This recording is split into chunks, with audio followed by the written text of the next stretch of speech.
কিরে আমার বাইক কই? তোর বাইক কই রাখছিলি? এখানেই তো রাখছিলাম আমার বাইক। কি বলিস? কলা ভবনের সামনে আরো দুইটা বাইক চুরি হয়েছে আজকে। চুরি হবে কেমনে? আরে আরে ভাই ওইদিকে একটা বাইক ছিল ব্লু কালারের ভার্সন 2 FZ, না তো। দেখছেন আপনি? না, আমি কলা ভবনের সামনে গেছি, ওইখানেও বাইক নেই। আমিও তো খুঁজে আইলাম, কি হইছে?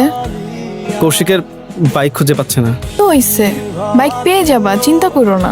বাইক নামি তো, ওই বাইকের উপর আমার ব্যাগটা রাখা ছিল। কি রে, আসতে বল কর। আসতে মানে এই বল খেলতে না পারলে খেলা বাদ দিয়ে দে, তোর খেলার দরকার নাই। শোন, আমি তোর কষ্টটা বুঝতে পারছি, বাট এখন তুই থাম না প্লিজ। একটা সামান্য ব্যাটের জন্য এরকম করছো? নতুন একটা ব্যাট কিনে নিলেই তো পারো। ওইটা 8-10টা ব্যাটের মতো কোনো ব্যাট ছিল না, ওইটা ছিল আমার মায়ের দেওয়া শেষ গিফট।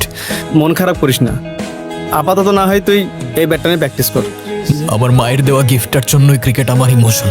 ওই ব্যাটটা না থাকলে আমি আর খেলবো না।